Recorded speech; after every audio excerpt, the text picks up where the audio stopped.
Welcome back.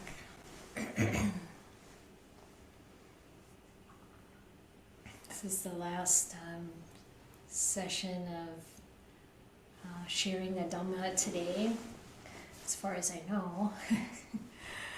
And thought maybe we could reflect a bit on Hiri Ottapa, which is Pali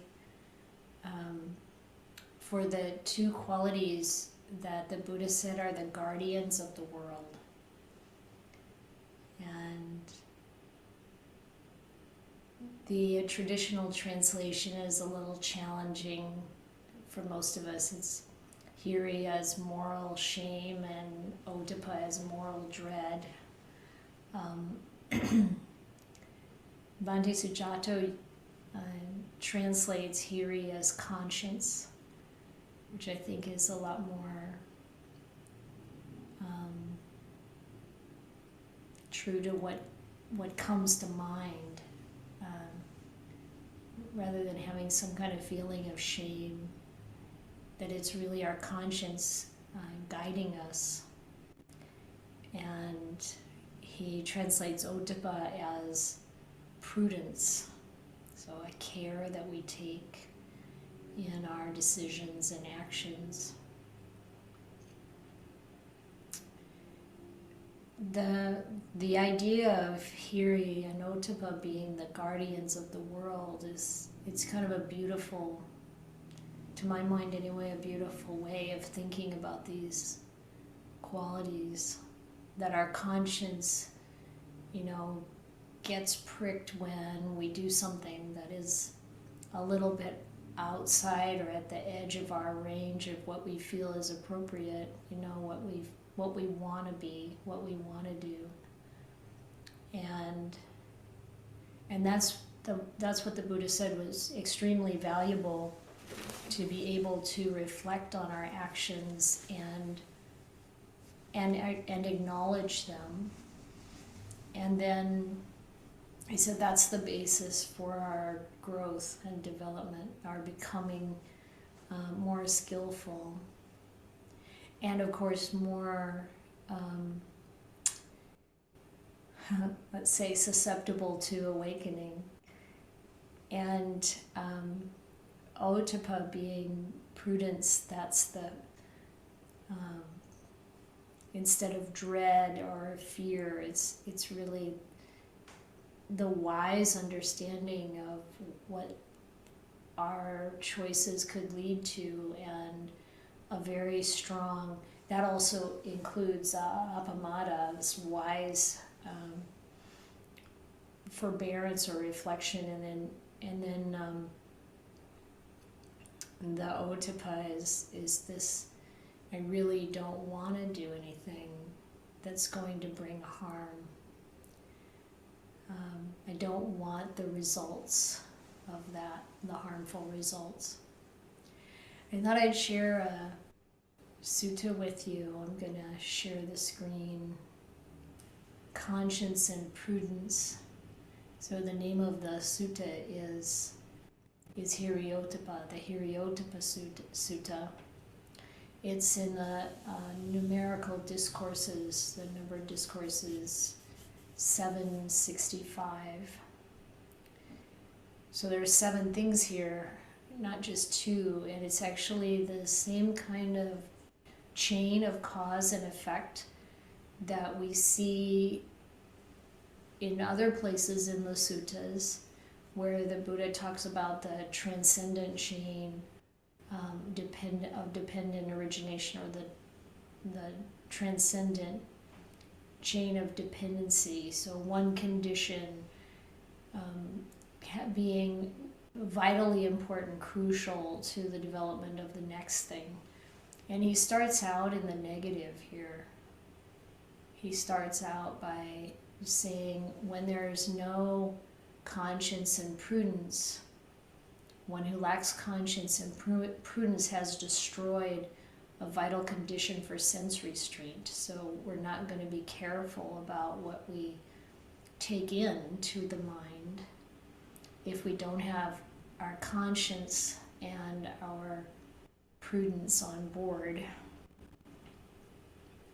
And if we don't have sense restraint, the Buddha says that's a vital condition for ethical conduct. So what we're talking about today, to really have those beautiful morals in place that cause us to be completely trustworthy and harmless in the world. I mean, in terms of, to the degree we can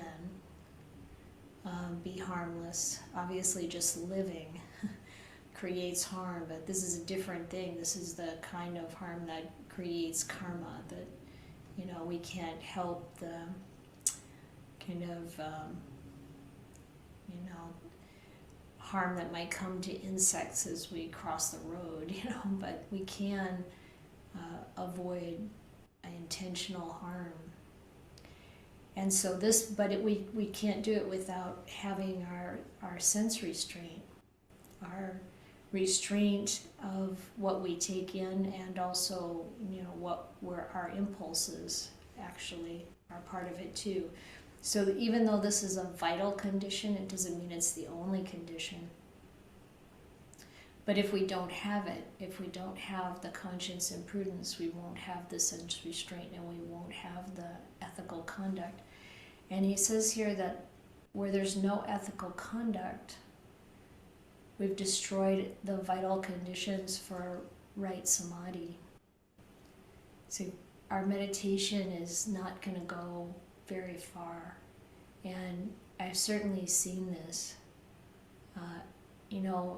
If you think about the reasons that Westerners come to the Dharma, usually it's, suffering or a desire to meditate, or, there are various reasons. Mostly it's to try to relieve suffering in some way, one way or another.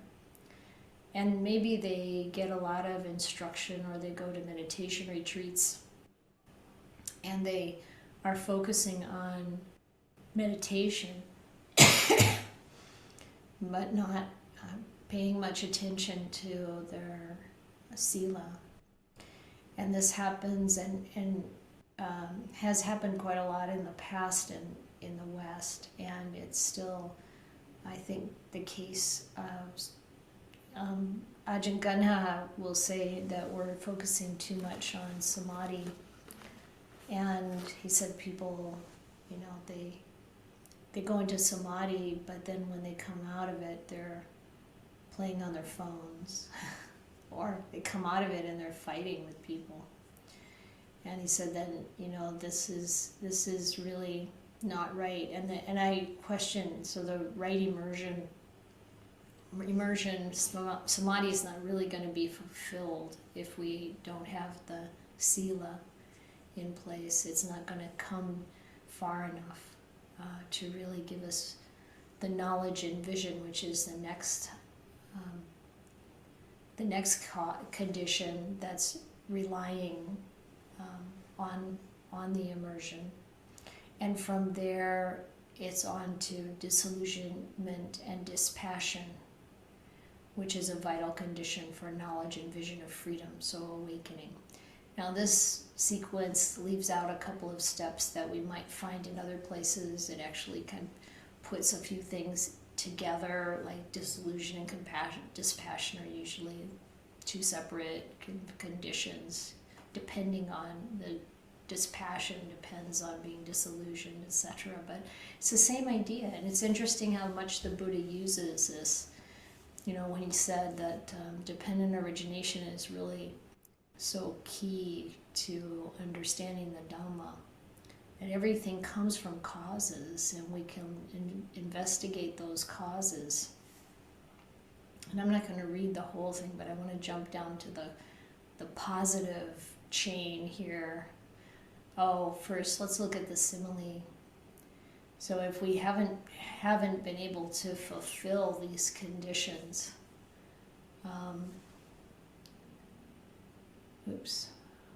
I think I passed the first one. If we haven't been able to fulfill these conditions, he says, suppose there was a tree that lacked branches and foliage, its shoots, bark, and softwood and heartwood would not grow to fullness. And that's what he's saying. If we don't have conscience and prudence, we're not going to have Sila, we're not going to have awakening. And then he says, that goes into the positive.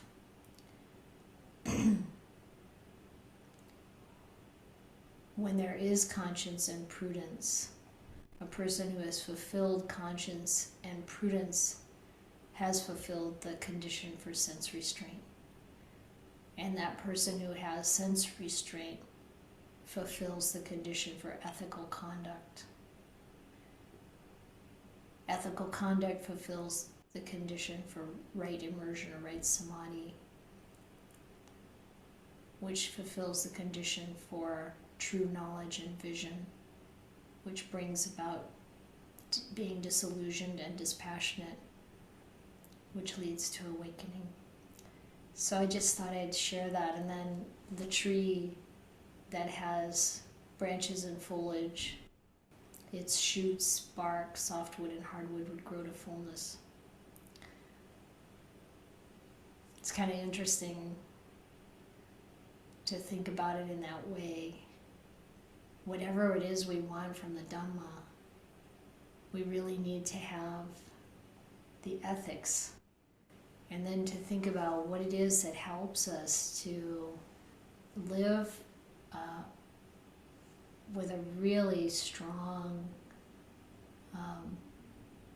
vital morality.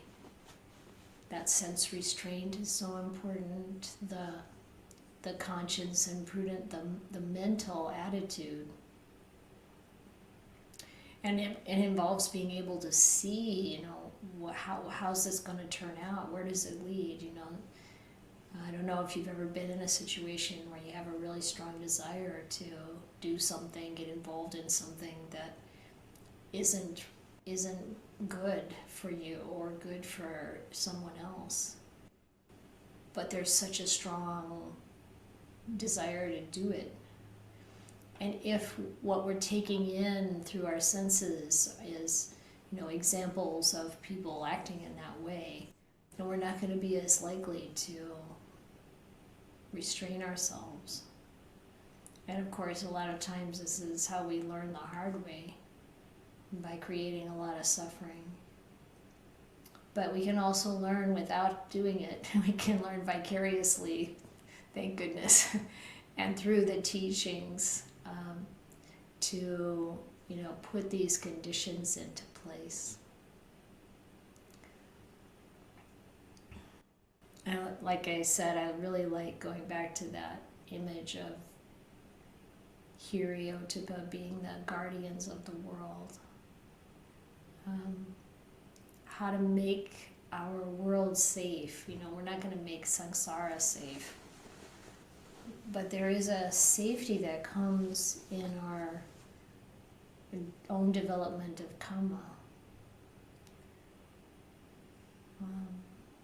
And I referred earlier to my cousin-in-law Hiri's experience. You may have all heard that talk, I don't know, but it's like, being sent out on 27 combat missions in Vietnam in the jungle as an infantry person, and not in one time encountering the enemy. This comes from a long-standing desire, which was clear to him at the time in this lifetime, to not kill. Just something like that gives us the kind of view into the power of keeping precepts and developing the depths of Sila. So those are some thoughts. I don't know if you have any questions or comments.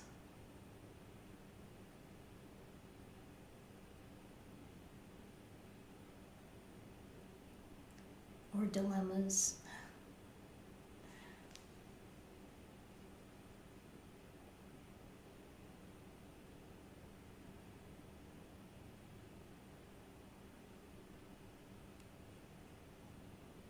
No.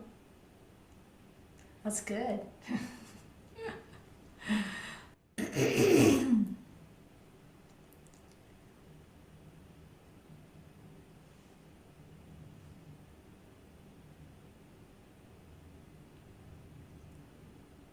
Well, in that case, let's meditate.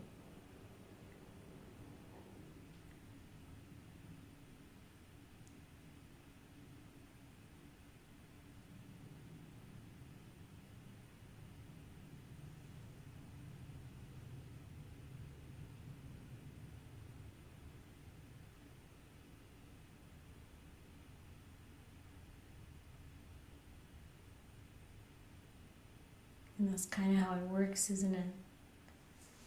If we're clear about how we want to conduct ourselves and we know whether or not we've made an error and we correct it. And we try to live with as much happiness and joy and kindness as we can, and work with the habits that we have that still cause us some amount of discomfort, then we are free to deepen the practice in our meditation.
was very nice spending the day with you.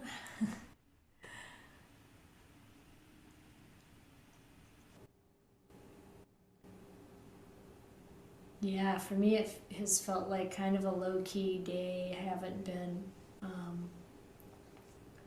don't know how the teachings came across, but for me I feel really low-key. So not a lot of, I was gonna say not a lot of energy, but that's not quite it. It's just there's a calm that I'm enjoying, and it leads to less to say, and I hope that's okay with everybody. Yeah, good. Well, my friends, I think we'll close this session, and I hope your evening is great, and I look forward to seeing you soon again. I think I'll just chant a little blessing for you. May you have every good blessing. May all the devas protect you. By the power of all the Buddhas, may you ever be well. May you have every good blessing. May all the devas protect you. By the power of all the DHAMMA, may you ever be well. May you have every good blessing. May all the devas protect you. By the power of all the Sangha, may you ever be well.